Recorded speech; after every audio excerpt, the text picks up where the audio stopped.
you, Evan. Well, my three previous speakers made it pretty easy for me because they said a lot that I was going to say, so I'm going to keep it short. I run a 400-hectare farm, and which is in Lower Austria, just next to Franz's farm. So you will be coming to my farm later on, and I'll be filling you in on more details about crops and all of these things. It's a totally arable farms, about 400 hectares that we farm, which is in one block. It's been in our family for a long time, for several generations. And the size of the farm is one of the special things about it, because it is in one block. So when the machinery talks about 8 months to cut the hedge, I take the decision and I ask one of my guys and I say, please go out, cut the hedge. So that is the great advantage when you're an owner, but at the same time you also need to take the responsibility for what you have got. And that is something that we've handed over very much, and that is with farmers, they take responsibility for their land. And I've taken over from my father now in 2012. He converted the farm into an organic farm in 2001. We've got wheat, soya, potatoes, and then I always try to have other crops like all of the leguminoses for fertility, for soil fertility, hemp also for soil structures and things like that. Our soils, which you will see, are basically what we call the Lower Austrian Chernozem, which is a kind of sandy loam with some lower, more heavier clay soils. We've got 2 streams running through our farm, and on the top areas, being next to the Danube, we've got some gravel banks, which will, due to a very fine sandy clay that we have got at about a depth of 1.20 meters, will actually hold water for much more time than the surface would allow you to believe.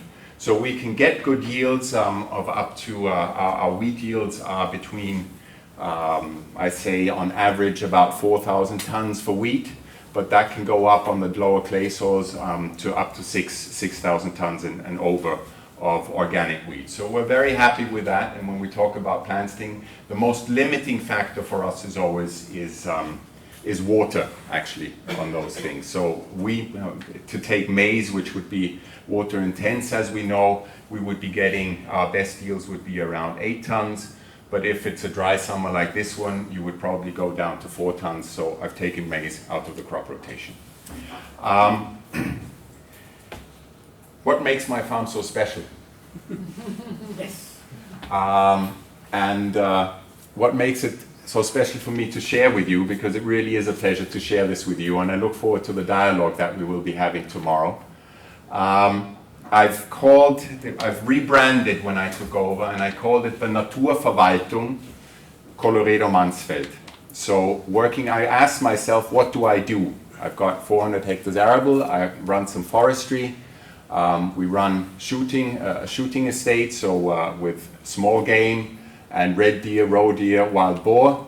There's fishery there, and there's a cultural heritage that I take over in Sierndorf.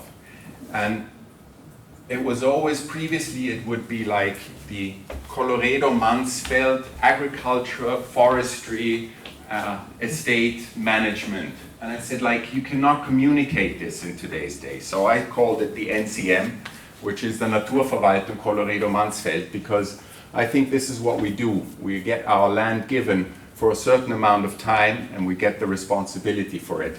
And that's what I'm doing. So I am, in a way, an administrator, but at the same time a very proud owner who is really in interest of its own right of what I do.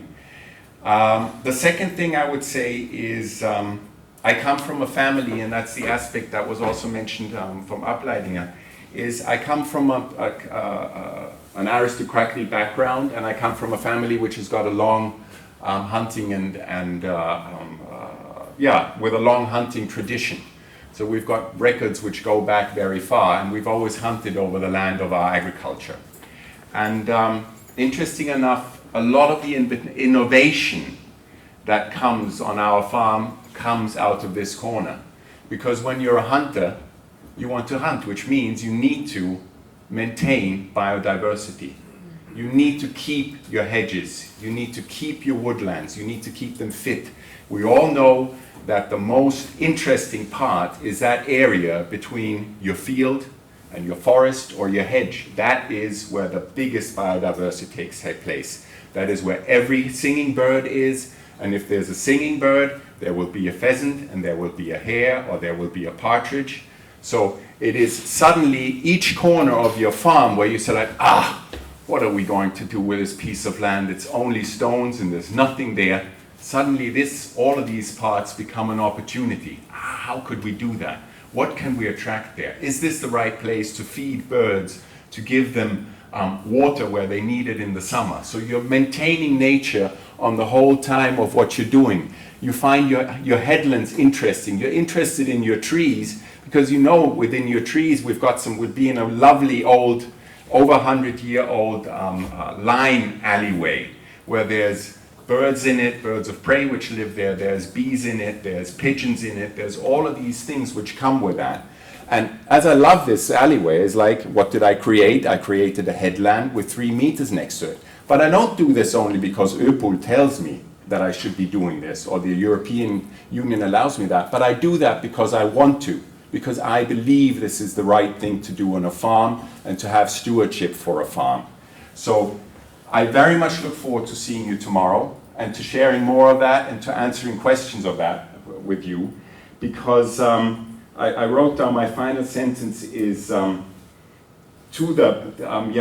keeping the responsibility on the land and with the farmer also keeps the soil on the land. If we take away the responsibility of those who actually run the land, the soil will disappear with the farmers and the farm. So I think this is essential to remember when we're talking about conserving soil, because it's about the motivation of the people who work with the soil that will keep the soil in place.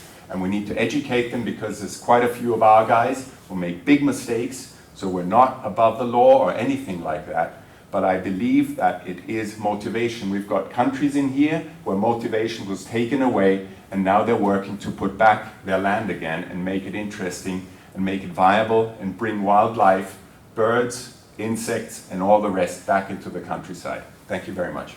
Great.